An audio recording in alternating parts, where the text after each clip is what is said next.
Here at Helmuth Ford, we are a small town dealership with no hassle and no pressure. Hi, this is Stacy from Shetler Insurance Services. Come see me on the east side of the square in Sigourney for all your insurance needs.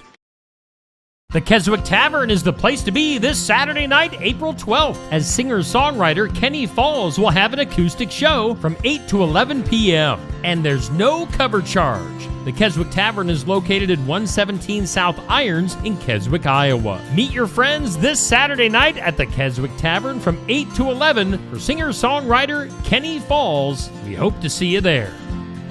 Get ready because Tyler Richardson and the High Bank Boys are coming to Sigourney on Saturday, April 26th at Enchanted Events, 20595 255th Street, just south of Sigourney. Order your tickets online by going to enchantedeventsvenue.com or find the Enchanted Events Facebook page for the ticket links. There are 3 different ticket options: general admission, VIP, or reserve. Doors open at 7 and the cash bar and band starts at 8. It's Tyler Richardson and the High Bank Boys, Saturday, April 26th at Enchanted Events, just south of Sigourney.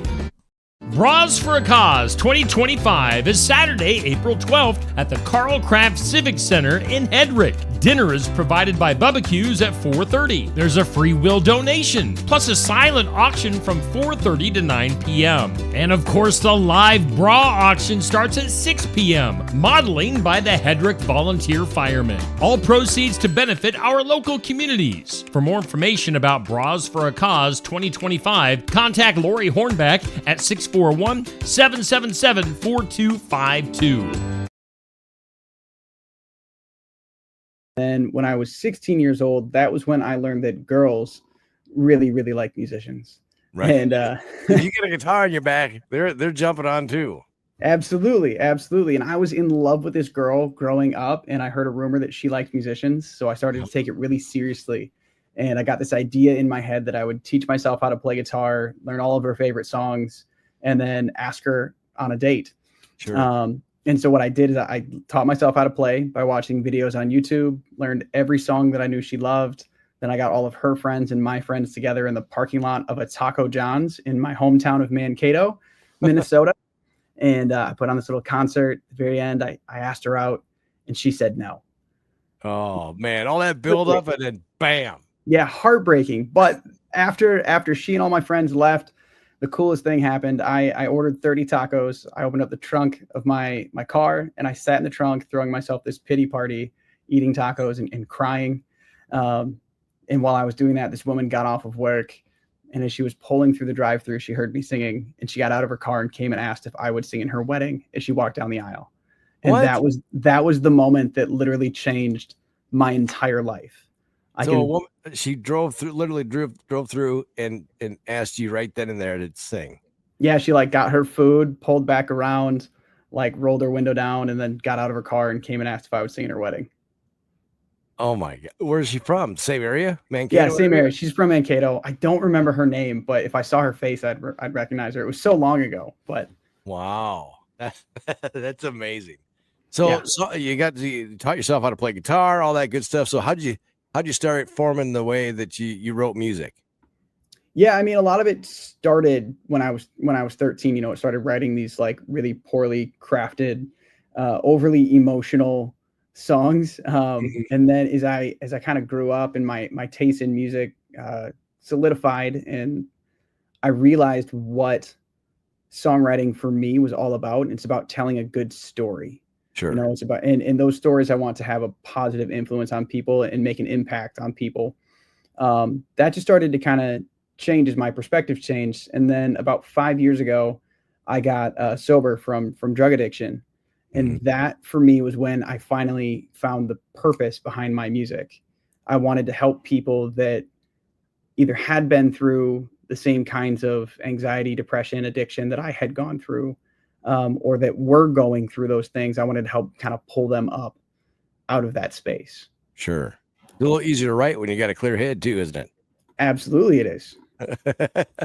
Well, that's a nice thing. That's a cool thing about songwriting too, is that you write about the things that you're going through and purpose in life. And, whether you're dating somebody or just had a breakup or got married, you married and got a wife, and did you write a song for the wedding? I didn't write one for the wedding. My wife and I were really adamant that we wanted our wedding to be a work-free environment. And so I was not allowed to sing. I was not allowed to play guitar. I wasn't allowed to do anything music related. Well, But you should have told us, hey, honey, this is a way we can write off our wedding. you're not wrong. You're I not mean, wrong. We had a COVID wedding anyway, so it was pretty cheap. We, Oh. you know, it was in the part. What was it? The driveway of my parents' house. right. Everybody masked and 6 feet apart. Yep. Yeah. People scattered through the whole entire neighborhood. Looked like a huge wedding, but it's only, It's only 30 like 17 people. Yeah. So what? So right now we got the Midwest Country Organization, the award show coming up in April. April. Yeah. Yeah. So and you're up for a couple of awards. Yeah. I'm currently nominated for Songwriter of the Year and Male Vocalist of the Year. Oh wow!